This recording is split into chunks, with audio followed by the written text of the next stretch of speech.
A lot of federal employees I talk to are in their late 50s or early 60s. They've got a pension coming, a 6 to 7 figure TSP, and maybe some IRAs, and they still feel this knot in their stomach that says, what if this isn't enough? What if we retire and end up regretting it? Now, if that sounds like you, that's okay. It just usually means no one has helped you put all the moving pieces together yet. My name is Tom. I'm a financial planner, and I work almost exclusively with soon to retire federal employees. So if you're watching this, you probably got a FERS pension, TSP, Social Security, FEHB, Medicare, and taxes, and nobody really sat down to show you how all of that turns into a simple retirement paycheck you can understand. So in this video, I want to walk you through 7 specific things every soon-to-retire federal employee should check before they hand in their retirement paperwork. My goal today is to help you go from saying, I'm 60 and not sure if we can retire, to okay, we see the numbers, we have a plan, and we know what to do next. So let's get into it. Now, the first thing is to stop judging your entire retirement by how much you have in your TSP. Most federal employees I work with will say things like, we only have 500,000 or 700,000 in our TSP, and that can't be enough. And they forget they also have a FERS pension that's a paycheck for life and Social Security on top of that. So I want you to think of it like this. Your pension is one paycheck, Social Security is a second paycheck, and your TSP and any other IRAs or brokerage accounts are the third paycheck that fills in any gaps. So if your pension is, for example, around $40,000 a year, that's kind of like having around $1 million sitting in a CD paying you 4% forever. Social Security is just another amount on top of that. Then your TSP is there to cover the difference between those paychecks and the lifestyle you actually want. So when you see it that way, you're usually not starting from behind. You're starting with 2 paychecks already in place. So once you understand that, the next question I hear a lot is, how do we make these 3 paychecks work together over the next 20 or 30 years? Second is be honest about how long you can and want to stay, and don't just solely focus on just the extra 10% at 62. And this comes up a lot. People will say, I know there's that bump if I work to age 62, and I know a few more years would increase the pension, but my job is not the same. There's a big reorganization taking place. Leadership is leaving, and I'm not sure I want to deal with this for 5 more years. And with my parents' health, I don't know if I'll even make it to age 62 in this job. Now, on paper, the numbers say to work to 62, get the 1.1% pension kicker, get more years of service. But in the real world, you're looking at a director leaving, there's budget issues, kids and parents are aging, and a work environment that may be draining you. So what I like to do here is pretty simple. We run the numbers for your preferred age, maybe that's 59 or 60. Then we run the numbers for 62. That way you see the actual difference in monthly pension and lifetime income. Then we talk about what those extra years cost you in freedom, stress,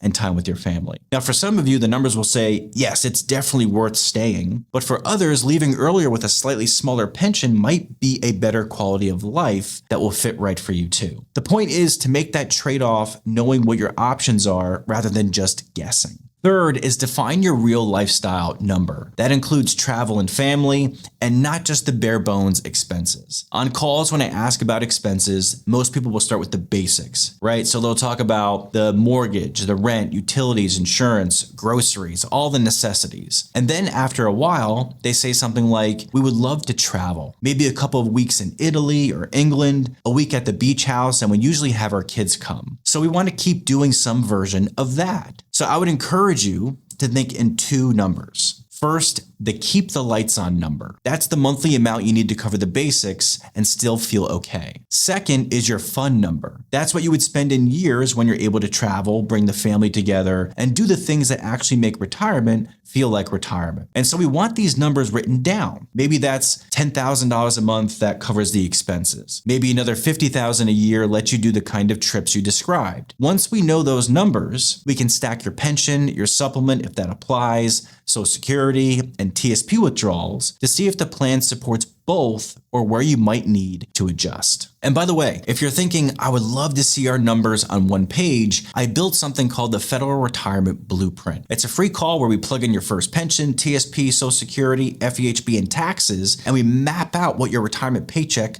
could look like, both for the basics and for the lifestyle you actually want. So if that would be helpful, there's a link in the description where you can schedule a time. All right, let's keep going. Fourth is fix the cash poor feeling. A lot of people would say something like this. this. I have over $1 million between my TSP and IRAs. I have a pretty decent sized house, but I feel cash poor. It seems like every time I save, something comes up and it's gone. Whether it's the kids, insurance, stuff just breaking, travel, I'm putting $2,000 a month into savings and it still feels tight. So if that's you, you're not doing anything wrong here. It usually just means the money doesn't yet have clear jobs at each stage. So here's a simple way to think about it. Bucket 1 is your sleep at night bucket. This is 3 to 5 years of planned withdrawals and upcoming big expenses in cash and savings. So that's things like high yield savings, money markets, short-term bonds, that type of thing. This is where the cars, roofs, HVAC systems, and a couple of big trips can come from without touching the stock market. Bucket 2 is your medium-term bucket. So this is invested, but more balanced for things you might need in 5 to 10 years. Bucket 3 is your long-term growth bucket. This is money you don't plan to touch for the next 10 plus years, and you can ride out market swings. So what this does is protect you from one of the most common mistakes I see, which is selling investments at a loss just to pay the bills or fund a trip. If you know that 2 to 3 years of expenses are sitting in safer places, you don't have to panic every time the market drops, especially in the first years after you retire. Fifth is look at your RMDs, Roth strategy, and IRMAA before they hit. On more than one call, I've had people say half jokingly, "You traumatized us with your RMD graphs, Tom." And they said this because when we actually modeled out their required minimum distributions for in their 70s and 80s,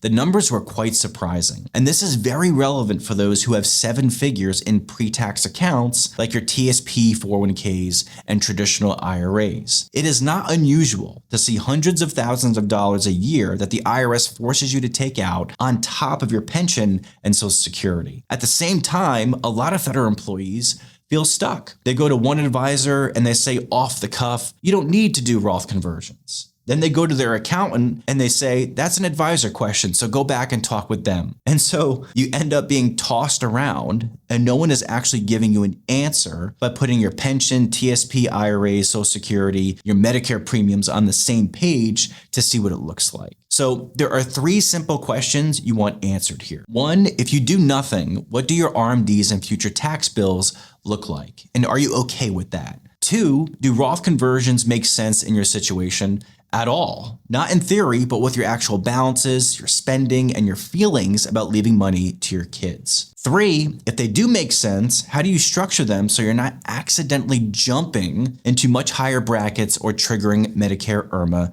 surcharges? For a lot of federal employees, the most useful window is called the gap years. That's the years after you retire from federal service, before RMDs, and sometimes even before you take Social Security. Those can be good years to do controlled conversions or shift more of your new contributions into Roth, but only once you have seen the full picture. 6th, protect each other, but don't pay for coverage you no longer need. And this comes up a lot with FEGLI and survivor benefits. People will say, "I'm paying around $300 a month for FEGLI option B, but our house is paid off, the kids are grown up. Do we really still need this?" Or we both have our own pension. If we both choose the maximum survivor benefit, one of them is going to be wasted if one of us dies first. So on the FEGLI side, options B and C get more expensive in your 50s and 60s. Many people keep them just because they've always had them. So one of the first things we do is list out what we're actually trying to protect. If one of you passed away tomorrow, what would the surviving spouse need to be okay? And between their own pension, their survivor pension, Social Security, TSP, and any maybe term life insurance you already own, is there still a real gap? Or has that gap closed over time as the kids have grown and the house has been paid down?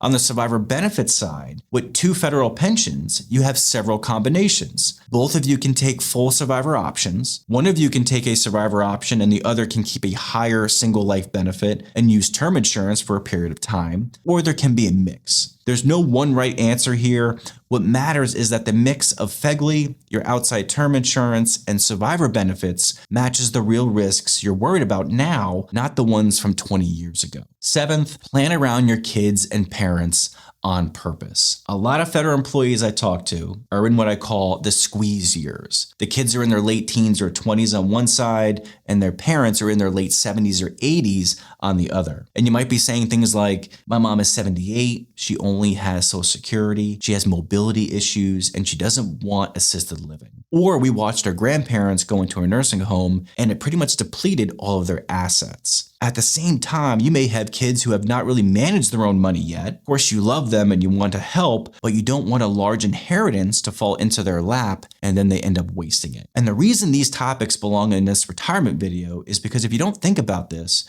your retirement decisions will end up revolving around these two groups anyway. You'll say things out of guilt or no to things out of fear without a real plan. So at a minimum, I would encourage you to do a couple things. First, have a simple picture of what you're willing and able to do for parents financially and what you're not. That might include whether you want to explore long-term care insurance if it comes back as a federal benefit, or whether you're planning to self-insure up to a certain amount. Second, review your beneficiaries and any existing wills or trusts with your kids in mind right now. Are you okay with them getting everything right away if something happens to you? Or would it make more sense to space it out over time? Now, you don't need a perfect estate plan to retire, but you do want your retirement plan and your estate and family plans at least aligned and aimed at the same direction. So if you're around 60, you're a federal employee, and you're not sure if you can retire, getting clarity on those 7 areas can make a huge